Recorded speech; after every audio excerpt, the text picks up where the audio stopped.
inside, everything becomes amazing. Amazing architecture, lovely cobbled streets, everything. So what I'm going to do is give you a quick kind of just tour of the inside of the town wall, showing you some of the attractions, the minster, the shambles, the castle. We're going to walk along the town walls, etc.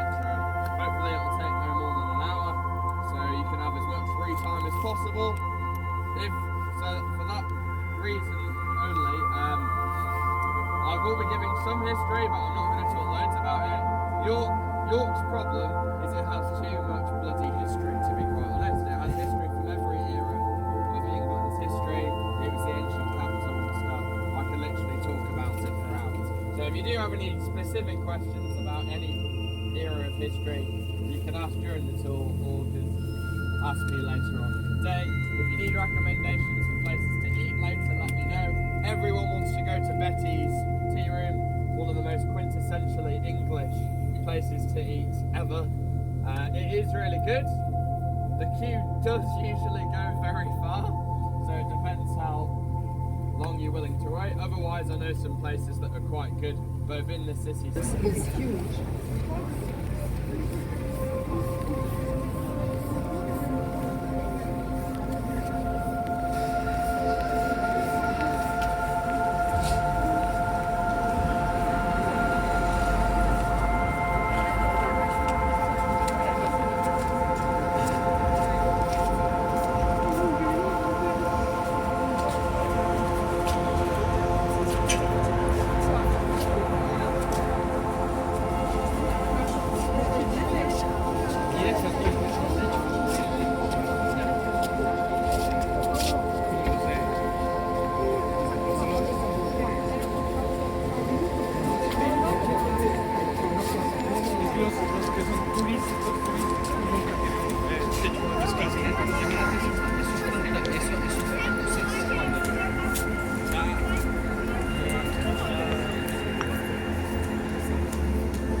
Okay guys, welcome to the city of York.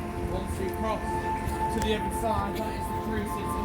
As I said, York has history from every single era pretty much, and you can see it everywhere. This is what we call a bar. Very English. Call everything a bar.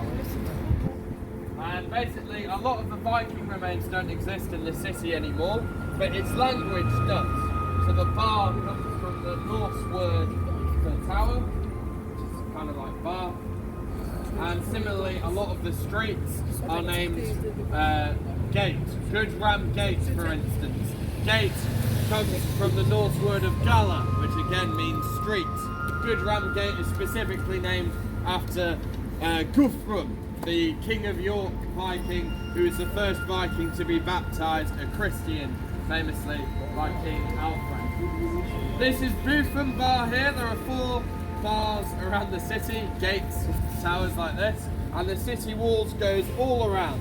We're going to walk along a section of it in a minute, but if you want a good view of the city, I do recommend at some point having a full circular loop around. It's pretty cool. And these are medieval walls, right, that date back to kind of the 1100s. But they've been built on top of the Roman wall that used to go around the city as well. My fun fact about this place is in 1501, a law was put in place that any Scottish person wanting to get into York first had to knock on the door.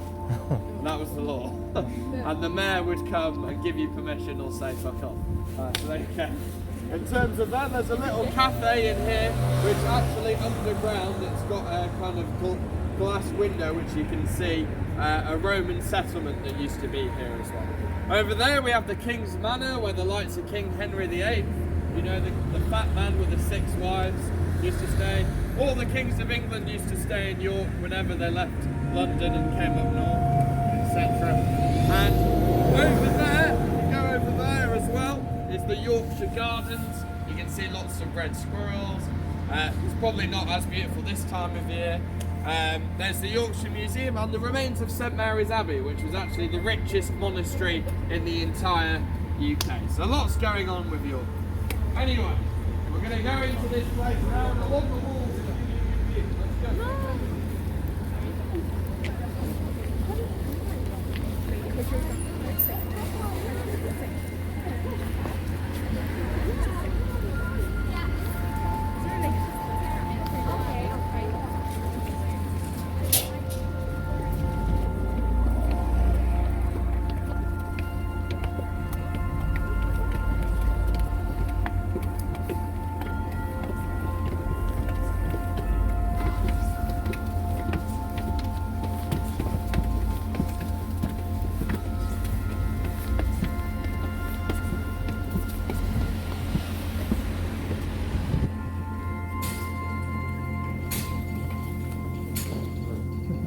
Beatrice, do you mind us holding the gate? Do you mind us holding this up?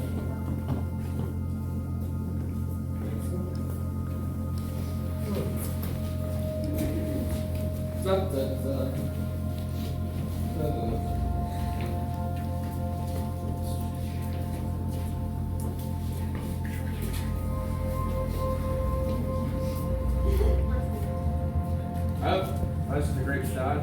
The conqueror came here. One defence he brought, which was great, which was a massive enclosed space between two reinforced gates called the Barbican, and everywhere inside was basically a death trap. And you can see some evidence of that. So we never actually go inside Barbican's from up above. But just come in, guys. Just run around.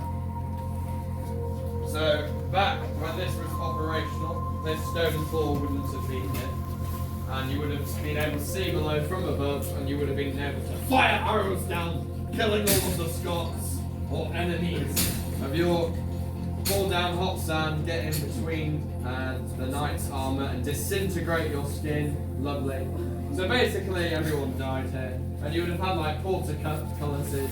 This one, portcullis has been removed actually. Portcullis is a massive metal gate that would come crashing down. This could have been a drawbridge, there would have been a moat that went around, and the Barbican would have stretched out a lot there. But yeah, this has been changed.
of the powerhouses of the north when they were up here. Basically, Julius Caesar, I'm sure you've all heard of him, the great Roman conqueror. He wasn't actually the first emperor, it was his successor Augustus who became the first Roman emperor. But Julius Caesar, one of his biggest failures in life, according to him, was that he failed to conquer Britannia, England, as it was known back then. So it was made the job of every successor to actually conquer all of England. Okay? And basically, very few men succeeded. There was a man called Claudius who managed to basically fight everyone and win over territory of everywhere, both in England and Scotland, or Caledonia as it was known then. But then they left, and Scotland just pushed back, and so did England. First Christianized emperor in the entire Roman Empire. And he was actually proclaimed Roman emperor here in York, not back in Rome. So, as you can see, it was a pretty big deal, him actually being proclaimed emperor, not even in his home country, here in York. He essentially proved his worth by taking control of Britannia. Once he had been proclaimed emperor here, he did go back home, but he's the one that built the Roman walls and basically turned this into a Roman city, and it became the ancient capital of England. Okay, before Londonium and stuff existed, rubbish London. Before that existed and everywhere else, this was the ancient capital of England, and it's all due to him. The first Roman fortress was actually built under York Minster here, and some of its remains can be found in the crypt. And I remembered the third and final difference finally between a cathedral and a minster. Have I forgotten it again? Jesus Christ, right, I think, oh yes, that was it. It's really not exciting, there's no drum roll needed. But basically, at a cathedral and things, you're kind of told what religion you have to practice. People are appointed there by the Church of England. The minster is a step above, so the Archbishop basically dictates what changes are made in the actual clergy and church. So if it wanted to, I mean obviously there'd be some disputes and argument, but it could ask to turn Catholic if it wanted to, for instance. That's the difference. It has a lot more control and power. And this is the Winter Village, if you want to come back to. Anyway, I've got a few more stories to say about the Minster, so we'll go around to give you the best photograph view as well.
in the actual film, they come and actually conquer York during the Scottish Wars of Independence, and they actually take over the Minster. This never happens in real life, but there you go. You might see it if you rewatch it. Right.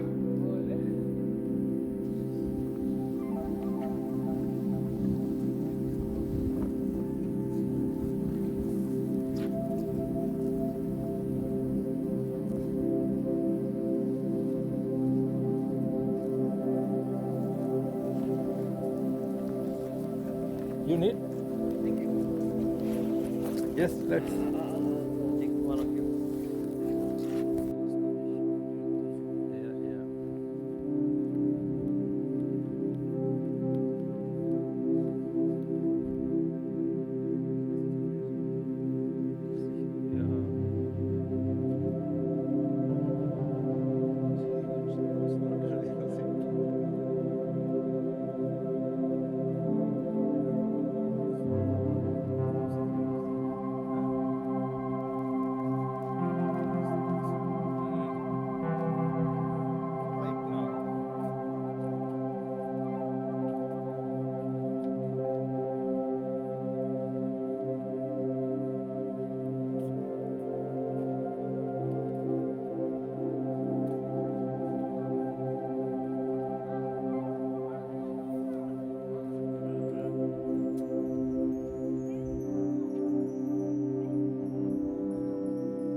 in that. Speak up a little bit.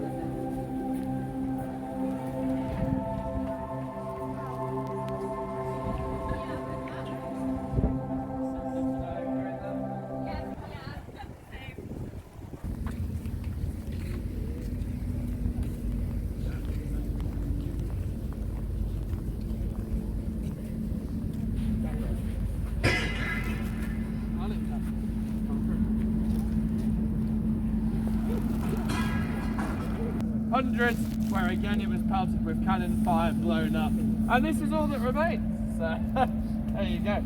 This is Clifford's Tower. Unfortunately, what Clifford's Tower is most well known for is quite a tragic incident. In 1190, a lot of people were anti-Semitic. They weren't a fan of Jewish people.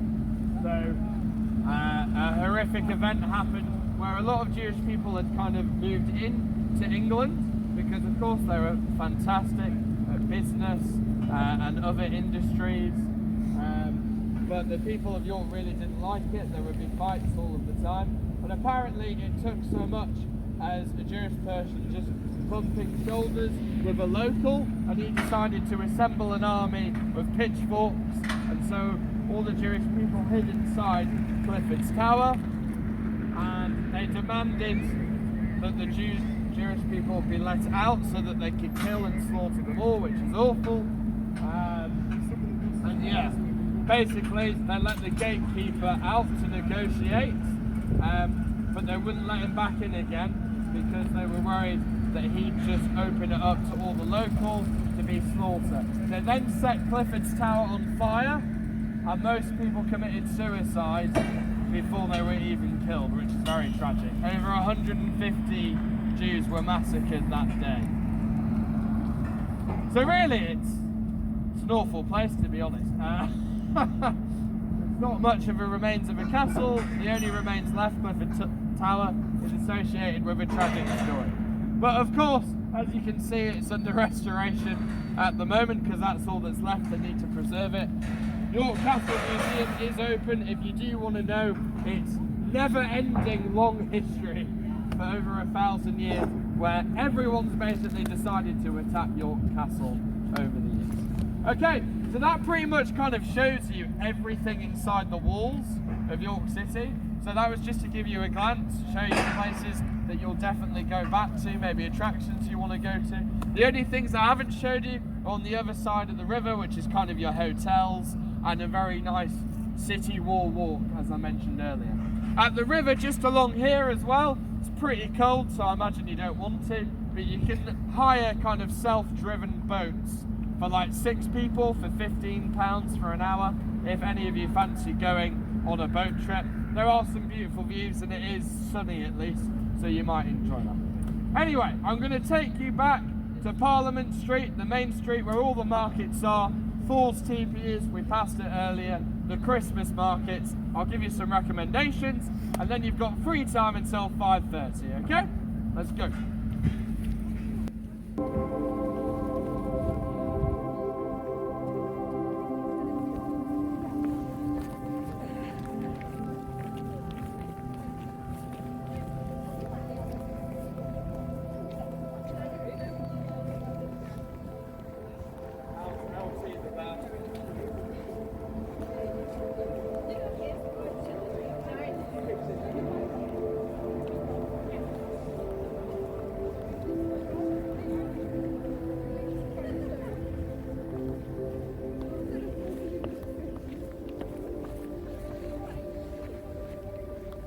Here's a timeline.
Good to know. Okay, sorry guys. Sorry to keep the tour brief, but as you can see it's very busy, and also wanted to give you guys as much free time as possible to explore. If you do have any questions about history, let me know. Feel free to message in the chat. Similarly, if you want any recommendations, do let me know. Just bear in mind, I don't know how busy it's the place I recommend is going to be. But yeah, in terms of where you are, if you just go along here and left, you're back at the Shambles. Looks like Diagon Alley, the Harry Potter shops, the touristy shops.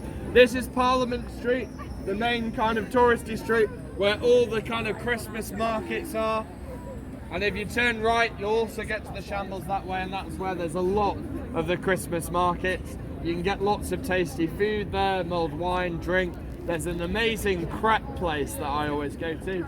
Also over there is the Market Cat Pub, which I highly recommend as well. Up here, if you keep going, you'll get to the kind of your popular like chain restaurants that everybody loves, like Betty's Tea Room, Ivy, the Ivy, Brown's, etc. All fantastic restaurants, a bit on the pricier side and probably long queues, but you can try. And after that is basically all of your little cobbled streets with lots of amazing bars, restaurants, things to do. I've kind of shown you most things to do in the area. If you want to go back to, just make sure you're back in front of that tree, in front of the Minster. We'll give you an extra 15 minutes actually for 5:45 p.m. I'll put everything about this in the chat. I'll also share the location because I'm aware we've kind of walked all over the place between now and then. And I hope you all have a fantastic Christmas experience of York. Enjoy. You're free. Goodbye.